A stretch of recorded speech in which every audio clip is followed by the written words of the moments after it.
Quero ser vaso em tuas mãos, pra te exaltar e te adorar. Vem moldar o meu coração e todo o meu ser, vem inundar. Amém. Quando você canta esse refrão dizendo, quero ser vaso em tuas mãos, aí você fala nesse refrão aqui para Deus, né? Vem moldar o meu coração. Isso é bonito, isso é lindo. O problema é quando Deus quer moldar, ou quando Ele começa a moldar, e a pessoa que deveria ser o barro, né? Maleável, sujeito ao oleiro, ela começa a querer fazer do jeito dela, começa a querer fazer da maneira dela. O oleiro, que é o próprio Deus, querendo nos moldar, e a gente que é o barro dizendo, olha, desse jeito não, dessa maneira não, não aperta tanto assim não. E aí a pessoa não deixa Deus trabalhar na vida dela, ela não deixa Deus moldar a vida dela de acordo com a vontade dele, de acordo com o querer dele, de acordo com o pensamento dele. É aí que está o problema. Aqui em 2 Coríntios 4, no versículo 4, diz assim, nos quais o Deus com letra minúscula, que naturalmente o Deus verdadeiro está com letra maiúscula, né? E quando Deus está escrito com letra minúscula, não é Deus. Não é Deus, são as filosofias que esse mundo apresenta, o diabo e tudo mais. Mas a Bíblia diz, nos quais o Deus deste século cegou os entendimentos dos incrédulos, para que lhes não resplandeça a luz do Evangelho, da glória de Cristo, que é a imagem de Deus. Então, para aí um pouquinho, preste atenção, por favor. Se o Deus desse século, se o diabo, ele cegou o entendimento dos incrédulos, a fim de que eles não entendam a voz de Deus, a palavra de Deus, você evangeliza, você mostra testemunhos, você apresenta os milagres, você apresenta a manifestação de Deus, e mesmo assim, há uma dificuldade tremenda para essa pessoa crer, há uma dificuldade tremenda para essa pessoa entender que o Deus do passado continua vivo, para ela entender que Jesus está vivo, Ele ressuscitou, e os milagres que Ele fez no passado, Ele continua fazendo hoje, que da mesma maneira que Ele operou no passado, Ele opera hoje. E aí você vê que a mesma pessoa que diz que crê em Deus, ela não crê no milagre. Há uma incoerência, ela diz que crê em Deus, mas aí quando ela vê o testemunho, quando ela vê o milagre, ela pensa que é pago, ela pensa que é mentira, ela pensa que aquilo que está sendo apresentado, aquela mudança que aconteceu, aquela cura que ocorreu, aquela libertação que aconteceu, que aquilo ali é utopia, que aquilo ali é fantasia, que isso não existe. Mas é a mesma pessoa que crê em Deus, não crê no milagre. Mas aí tem uma explicação. O Deus desse século cegou o entendimento dos incrédulos. O Deus desse século, o diabo, cegou o entendimento dessas pessoas. Só quando ela chega, de fato, no fundo do poço, que aí não tem mais onde ela se apegar, não tem mais onde ela recorrer, e ela não tem mais alternativa, não tem mais jeito. Então ela diz, bom, eu vou lá mesmo achando que pode ser mentira aquele testemunho, mesmo achando que pode ser pago aquele testemunho, eu não tenho alternativa, eu vou lá. Eu não tenho mais nada a perder, então eu vou lá. E aí ela chega aqui, e aí tem o entendimento dela aberto, tem a visão dela aberta, e ela consegue entender quando ela chega aqui, que existe um Deus vivo, que a palavra dele funciona, e que ela demorou muito para chegar aqui, que se ela tivesse vindo antes, ela não teria sofrido o quanto sofreu. Mas aí tá bom. A explicação que o Deus desse século cegou o entendimento, e por isso as pessoas, elas só chegam aqui na Igreja Universal, na sua grande maioria, quando não há mais esperança. Mas e quando o Deus desse século cega o entendimento daqueles que se dizem de Deus? Porque aqui diz que o Deus desse século, que é o diabo, cegou o entendimento dos incrédulos. Mas e quando o Deus desse século cega o entendimento dos que estão dentro da igreja? Quando os que estão sentados, que dizem crer em Deus, que estão acumulando meses, estão acumulando anos de igreja, estão com o seu entendimento cegado, estão com a sua mente bloqueada para as coisas de Deus. Quando isso acontece, nós conseguimos encontrar uma igreja rachada pelo meio. Quando isso acontece, nós conseguimos encontrar pessoas que se dizem cristãs, vivendo como incrédulos. Nós conseguimos encontrar pessoas com título de evangélicas. Eu sou evangélico, eu sou cristão, mas a minha vida como se eu estivesse servindo o diabo ou como se eu ainda fosse incrédulo. Pessoas com entendimento cegado dentro da igreja, elas ainda continuam maliciosas. Elas ainda continuam com maus olhos. Elas ainda continuam com mágoa. Elas ainda são pessoas sentimentais ao extremo. Vivem pelo sentimento.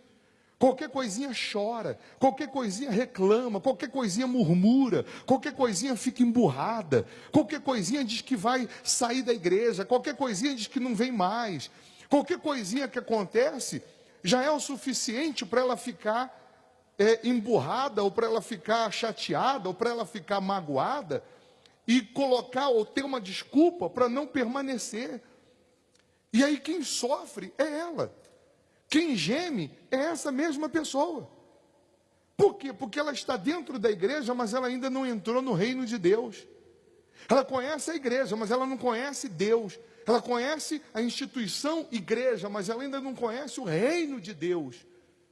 Jacó estava no deserto, eu estava falando isso domingo, no tratamento da cura dos vícios.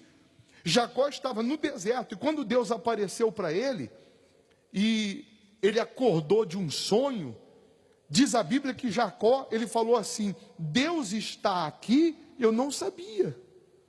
Deus está aqui e eu não sabia. Foram essas as palavras de Jacó. Não é Deus estava, não. Deus está aqui, mas eu não sabia que Ele está aqui. Jacó, ele disse assim: aqui é a porta do céu. Quando Jacó acordou do sonho, ele entendeu que Deus estava ali com ele. Antes de você chegar aqui, você não sabia que Deus está aqui. Não estava, não, Ele está aqui. Tanto é que você demorou pra caramba para chegar aqui. Você não sabia que aqui era a porta do céu. E aí quando você chega aqui com a sua vida esfacelada, com o seu entendimento cegado, você chega aqui só para atender uma necessidade, você chega aqui só para resolver um problema, você chega aqui a princípio, porque você quer atender uma área da sua vida. Mas aí você descobre que Deus não quer só resolver esse problema, Ele quer salvar a sua alma, Ele quer transformar você num outro homem, quer transformar você numa outra mulher. E aí esse Deus se revela a você de tal maneira que você tem o seu entendimento aberto e você descobre que Deus está aqui nesse lugar. Ora, se Deus está aqui nesse lugar, como que eu vou me afastar dele? Se eu descubro que aqui é a porta do céu, se eu descubro que Deus está aqui nesse lugar, como que diante das lutas eu vou desanimar? Como que diante das adversidades, que são muitas, eu vou pensar em sair desse lugar? Como que diante das investidas do diabo, das tribulações, das tempestades que surgem, eu vou pensar em me afastar desse lugar? Se é nesse lugar que eu vou vencer, se é com Deus que eu vou vencer, se é com Deus que eu vou alcançar a vitória sobre as adversidades, sobre as tempestades. Então você precisa entender e ao mesmo tempo analisar o grau da sua fé, o grau da sua comunhão com Deus. Porque é muito fácil você colocar culpas em Deus. É muito fácil você que veio hoje pelo caminho dizendo: Deus não olha para mim, Deus não me atende, Deus não me responde, Deus parece que não me ouve. Mas será que o problema é Deus? Que não está te ouvindo ou que não está te vendo? Ou é você que não está ouvindo Ele? Então nós precisamos fazer uma autoanálise da nossa vida diante de Deus. Será que estamos atendendo às expectativas de Deus? Ou Deus esperava mais da gente? Porque a gente já demorou pra caramba para chegar aqui. A gente já demorou pra caramba para chegar aqui, porque tínhamos o entendimento cegado. Aí a gente chega aqui, Deus se revela, Deus mostra o poder dele através de milagres, de testemunhos, através do diabo manifestado, através da palavra dele. E mesmo assim a gente continua com o nosso entendimento cegado. Quantas pessoas que para se entregar à droga, para se entregar ao mundo, para se entregar à prostituição, para se entregar ao vício e outras coisas mais, ela não demorou. Ela não demorou, ela logo de pronto atendeu um chamado. Quando ofereceram para ela algo, ela logo se entregou. E para Deus ela demora. Para Deus ela demora se batizar nas águas. Para Deus ela demora ser fiel nos propósitos, dízimos, etc. Para Deus ela demora crer na palavra. Para as coisas de Deus ela demora, ela é morosa. Se perguntar se ela quer rápido as bênçãos, ela quer para ontem. Se perguntar se ela quer rápido do céu para baixo, é ou não é? Se ela quer rápido o milagre de cima para baixo, ela quer para ontem. Mas de baixo para cima, ela demora para se entregar. Ela demora para se arrepender. Ela demora para largar o pecado. Ela demora para largar a vida ilícita.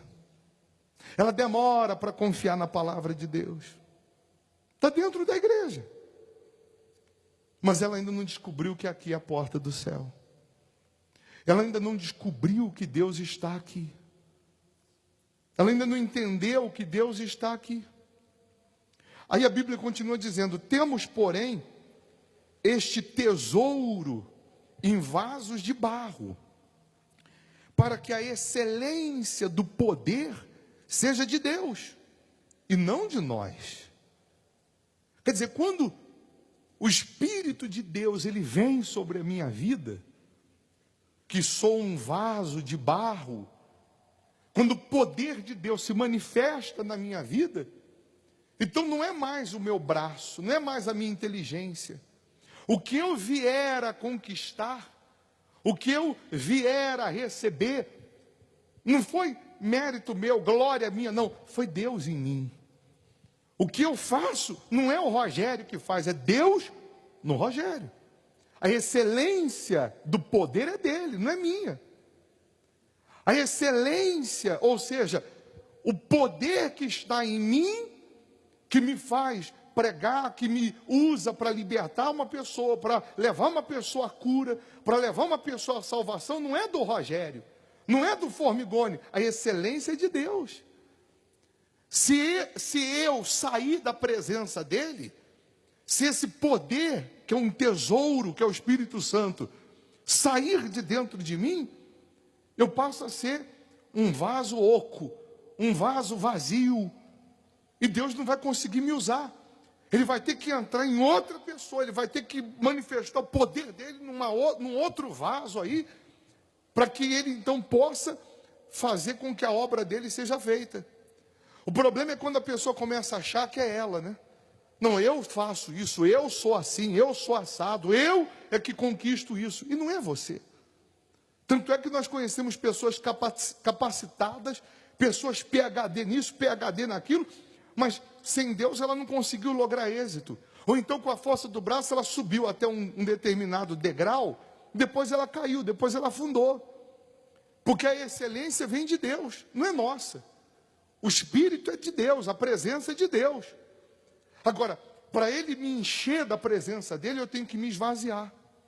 Para ele me encher desse poder, eu tenho que me afastar de tudo aquilo que é nocivo à minha salvação. Eu tenho que me afastar de tudo aquilo que é pecaminoso. Ninguém coloca um tesouro num vaso de barro. Só Deus mesmo. Qualquer pessoa vai guardar um tesouro, vai guardar uma coisa valiosa num banco, vai guardar num cofre. Mas Deus é tão glorioso, que Ele pega esse tesouro, que é o Espírito Santo, que é a vida eterna, que é o próprio Deus, que é o poder dEle, e coloca dentro da gente. Mas para eu receber o Espírito Santo, eu tenho que me afastar do pecado. Eu tenho que morrer para o mundo, eu tenho que morrer para a malícia, eu tenho que morrer para a mentira, eu tenho que morrer para o pecado, eu tenho que morrer para tudo aquilo que é carnal, para tudo aquilo que é pecaminoso. E isso é individual. Isso é você e Deus, mais ninguém. É você que tem que chegar à conclusão de que você precisa morrer para esse mundo. E quando você chega a essa conclusão, você abandona o pecado. Você não só confessa o pecado, porque o verdadeiro arrependimento, a pessoa confessa o pecado e abandona o pecado. E dá as costas para o pecado, assumindo esse Deus acima de tudo. Quando nós falamos de um tesouro num vaso de barro, eu já falei aqui numa outra ocasião, e não custa a gente lembrar, até porque sempre tem gente nova. Você sabe que para ser feito um vaso de barro, ele passa por várias fases. E assim também são as fases da conversão. Não é que você vai chegar aqui e no estalo de dedo vai mudar a sua mente, vai mudar o seu pensamento, vai mudar a sua cabeça, você vai ser transformado num outro homem, numa outra mulher, só no estalo de dedo. Como se fosse tudo muito simples, tudo muito fácil, e não é. Você sabe que para fazer um vaso de barro, existem só de tipos de barros, mais de 200 tipos de barro. Em média, aproximadamente, são só 8 tipos de barro que dá para fazer um vaso. De 200 tipos, eles só separam 8 tipos de barro para ser feito um vaso. Primeira coisa que você faz para fazer um vaso de barro é pegar o barro e deixar ele de lado para ele ficar curtindo. Primeiro passo, pega o barro, coloca ele de lado, ele fica curtindo. Vai escoando um pouco da água dele. Ele fica ali alguns dias, dependendo até do vaso que vai ser feito, os dias podem se prolongar. E a gente passa por essa fase quando a gente chega na igreja, e a gente quer encontrar esse Deus mais do que qualquer conquista, mais do que qualquer milagre. Eu quero ter o próprio Deus em mim, eu quero ter a minha salvação, eu quero ter a vida que Deus promete, eterna. Então a gente passa por essa fase, aquela fase que parece que você foi deixado de lado. Os amigos desaparecem, família desaparece, às vezes você está sendo colocado de lado e até parece que Deus também não está te ouvindo, parece que Deus também não está te atendendo, mas Ele está curtindo você ali, para o seu bem. Tem uma fase que você está curtindo, igual o vaso, igual o barro está sendo curtido.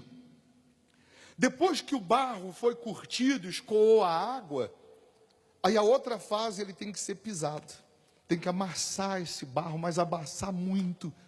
Porque nessa de amassar o barro, vai tirando as bolhas que ficam de ar. Nessa de ir amassando o barro, ele vai ficando compacto. E a gente passa por essa fase também, sim ou não? Essa fase da conversão, de ser deixado de lado, de ser pisado. Aí as pessoas começam a criticar, as pessoas começam a dizer que você é bobo, que você poderia ter ido em qualquer igreja, menos na igreja universal. Aí parece que as pessoas desprezam, parece que até aqueles que se diziam amigos dão as costas, mas é o barro que está sendo o quê? Amassado, está sendo pisado, para ser feito um vaso.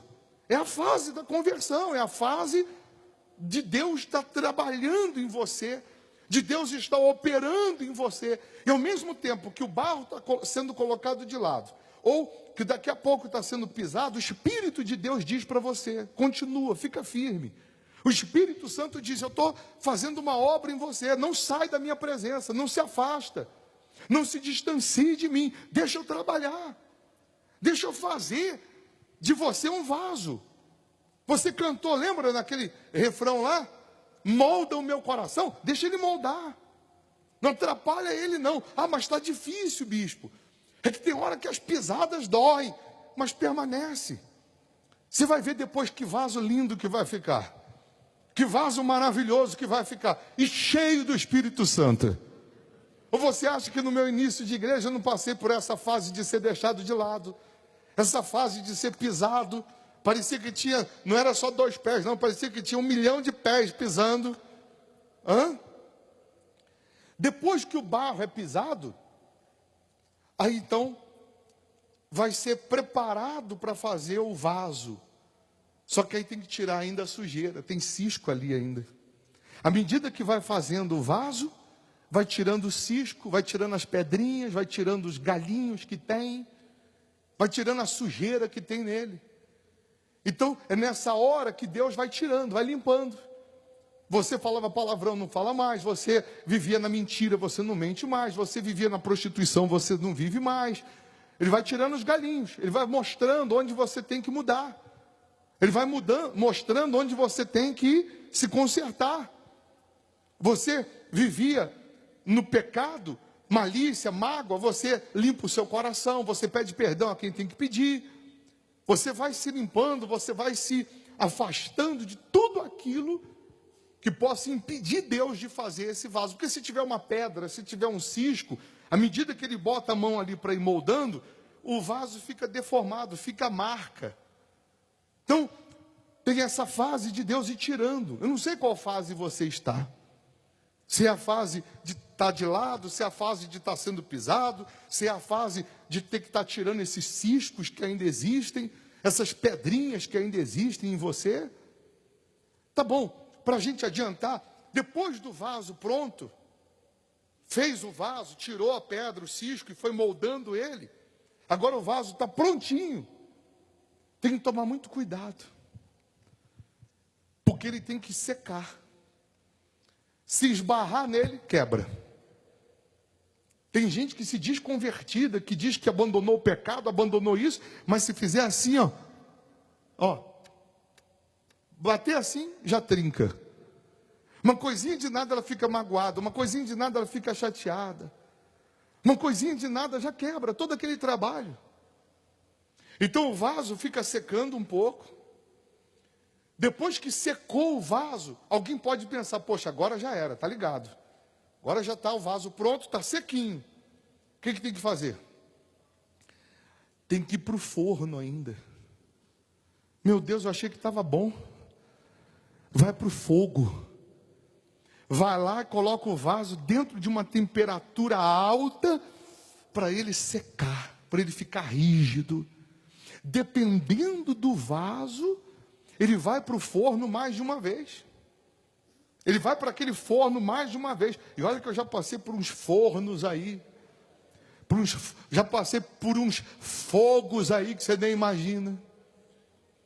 O oleiro só vai saber se o vaso se tornou forte ou não, só depois que ele sair do forno. Só vai saber mesmo depois que ele sair do fogo, porque aí ele vai ver qual foi a reação do barro com o fogo. Se o barro aceitou aquele fogo, ou se o barro rejeitou aquele fogo. Tem gente que nas horas que vem o fogo, na hora que vem as tribulações, na hora que vem a rebordose sobre ela, a reação dela é ruim. A reação dela é de incrédula, a reação dela é má. Os pensamentos dela são ruins. Eu repito, pessoas que às vezes estão na igreja há tantos anos que a gente já até imaginava que ela era convertida, que ela era nascida de Deus. Quando vem um fogo, ela reage de uma forma negativa. Ela reage como se fosse um incrédulo. Ela reage como se estivesse chegando na igreja e não conhecesse Deus. Porque quando vem o fogo, que é para preparar ela, que é para deixá-la mais forte, aí ela reage de uma forma negativa. Não confiando em Deus, não acreditando que a palavra de Deus vai se cumprir. Porque, pessoal, se tem uma coisa que não falha, é a palavra de Deus. Se tem alguém que não falha, é o próprio Deus. Ele diz, eu não sou homem para que minta, e nem filho do homem para que se arrependa. Tendo eu prometido, eu vou cumprir. Então não duvide de Deus. Ah, mas está demorando. Não duvide de Deus. Ah, mas a coisa não está indo como eu imaginava. Não duvide de Deus. Então, depois que esse vaso passou pelo fogo e aceitou o fogo, se tornou rígido, se tornou duro, ainda assim não está pronto. O oleiro só vai saber mesmo se esse vaso serve para determinados produtos, ou se vai servir simplesmente, se tornou um vaso fraco e só vai servir para colocar terra, quando ele fizer assim, ó. Ele bate com as costas da mão no vaso e o vaso solta um som. Dependendo do som que o vaso faz, ele pode ser colocado produtos químicos, etc. Se tornou rígido, resistente. Dependendo do som, sopra a terra, bota a terra. Então, às vezes, depois do fogo, ainda alguém vem, ainda dá umas pancadas. São as fases da conversão. E qual é o som que ecoa de dentro de você? Na hora que vem essas pancadinhas no vaso, porque isso tudo faz parte, pessoal. Vem as lutas, vem as dificuldades, o que você faz? Se você é o vaso que passou pelo fogo, que aceitou o fogo, que quer o tesouro que é o Espírito Santo, você ora mais. Vem as dificuldades, vem o fogo, vem as pancadas, você jejua mais, você se apega mais a Deus, você crê mais, você confia mais. Não sai som da sua boca de palavras negativas, de morte, de derrota, de fracasso. Você, quando vem essas pancadas, vem essas lutas que você enfrenta, porque você entende que esse Deus, Ele é o seu Deus, porque você colocou a sua vida nas mãos dEle, porque você quer, sobretudo, a salvação, a vida eterna. Então, o som que sai de dentro de você sempre é de fé, sempre é de certeza, sempre é de fazer mais para Deus, sempre é de convicção, sempre é esse som de fé e não de dúvida. Tem gente que por muito menos, o som que ecoa de dentro dela é só de morte, é só de reclamação, é só de murmuração. Sim ou não? Sim ou não? Aí Deus não pode contar com ela para coisas novas e maiores. Deus não pode contar com essa pessoa, repito, para coisas novas e maiores, porque ela está sendo reprovada. Vem uma pancadinha, ela é reprovada. Vem um foguinho, ela é reprovada. Só sabe murmurar, só sabe reclamar. Está entendendo sim ou não? Aí quando esse vaso, ele está forte, ele recebe o Espírito de Deus, ele recebe a presença de Deus, então ele se torna independente. Uma pessoa que nasce de Deus, que tem o Espírito de Deus, ela não vai pelo que os outros pensam, ela não vai pelo que os outros falam, ela não se abate com o que os outros falam. Essa pessoa que tem o Espírito de Deus, ela não precisa de motivação de ninguém. Ela não precisa que ninguém fique empurrando ela. Ela não precisa que ninguém fique motivando ela. Ela não precisa que ninguém fique inflando ela. Porque a motivação dela vem de Deus. A esperança dela vem de Deus. Eu não preciso de ninguém me motivar. Eu não preciso de ninguém me empurrar. Eu não preciso de ninguém ficar toda hora me chuchando. Vai dar certo, vai dar certo. Porque o Espírito que está dentro de mim é o Espírito da certeza. A pessoa, quando recebe o Espírito de Deus, ela recebe o Espírito da certeza. Se todos disserem para ela o contrário, ela continua tendo a certeza. Se todos confessarem, falarem a derrota, ela continua acreditando na vitória. Ela não vai pelo que os outros estão pensando. Ela não vai pelo que os outros estão falando. A pessoa que recebe o Espírito de Deus, ela recebe o Espírito da vida, o Espírito da paz, o Espírito da certeza. E eu, com esse espírito da paz, da vida, da certeza, eu vou em frente. Mas está todo mundo dizendo o contrário. Mas eu não sou todo mundo. Mas está todo mundo fazendo isso. Mas eu não sou todo mundo. Porque eu sou dirigido pelo Espírito de Deus. Pelo Espírito da fé. Então, quando você tem o Espírito de Deus, se a pessoa gosta ou não gosta, que coma menos. Você está preocupado se Jesus está gostando. Se o seu Deus está se agradando de você. Eu sempre falei isso. E eu sempre vivi isso. Minha esposa é prova disso. Eu nunca me preocupei o que acham, o que pensam, o que vão falar ou deixar de falar. Eu sempre me preocupei, o que Deus vai achar, o que Deus vai pensar. Aí eu me preocupo, porque eu tenho o espírito da certeza dentro de mim. Eu tenho o espírito da fé dentro de mim. Aí você com o Espírito de Deus, e quando que você recebe o Espírito de Deus? Quando você coloca Ele como prioridade, como o primeiro, você coloca Ele como o Senhor da sua vida, mais do que o marido, mais do que casamento, mais do que vida sentimental, mais do que dinheiro, mais do que cura, mais do que tudo, eu quero o Espírito Santo, eu quero o próprio Deus. Aí a Bíblia diz, em tudo somos atribulados, vem tribulação, não vem? Mas não angustiados. Nós somos atribulados, mas não nos angustiamos. A gente não fica depressivo num canto. Você não vê a gente aqui num canto depressivo, angustiado, chorando. Ah, meu Deus. A gente atribulado, mas não angustiado. Vem tribulação, mas não nos angustia. Porque a gente sabe e tem certeza que vamos vencer todas as tribulações. Perplexos, mas não desanimados. Tem coisas que a gente fica perplexo, mas a gente não desanima. O fulano estava tanto tempo na igreja, parecia que estava firme, saiu da igreja. O outro era pastor, saiu. O outro era bispo, saiu. O outro era obreiro, saiu. Tanto tempo. A gente fica perplexo, mas a gente não desanima, porque a gente continua de fé em fé. Amém? Perseguidos, mas não desamparados. Abatidos, mas não destruídos. Esse é o espírito de quem tem o Espírito de Deus. Por isso não desfaleçamos. A gente não desanima, né?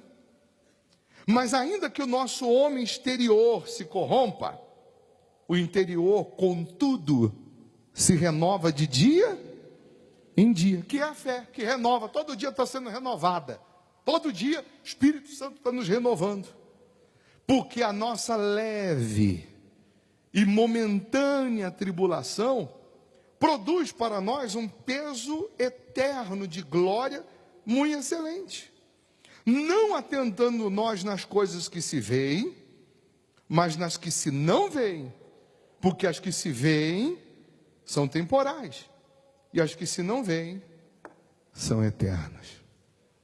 A gente não vive pelo que vê, não. Mas o que eu estou vendo agora, está tudo dando errado. Mas isso vai passar. Se der um temporal agora, cair uma chuva agora, vai passar. Essa leve e momentânea tribulação, vai passar. Agora, se você quer a salvação, a vida eterna, coloca a sua vida totalmente nas mãos de Deus. Deixa Ele como o Senhor da sua vida. Amém? E agora você tem a chance de buscar o Espírito Santo e permitir que Ele faça de você esse vaso de valor, esse vaso cheio do tesouro dEle. Se você reconhece que você era um vaso meia boca, um vaso que não estava aceitando fogo, não estava aceitando as pancadas, um vaso com cisco, com sujeira, com pedra. Então eu sugiro agora, você nesse momento fazer uma oração e falar: meu Deus, quebra a minha vida, quebra. E me faça de novo nessa noite. Eu quero sair daqui com uma nova mente, uma nova cabeça. Eu quero sair daqui, meu Deus, disposto a te servir, a te agradar. Eu vou participar daqui a pouco da Santa Ceia. Mas eu estou decidido a abandonar a vida ilícita, abandonar o pecado, abandonar tudo que não presta, para o Senhor me moldar. Se tiver que ser pisado, eu vou ser pisado. Se tiver que ficar de lado para ficar curtindo, eu vou ficar. Se tiver que ir lá para o fogo, eu vou para o fogo. Mas eu quero a minha salvação.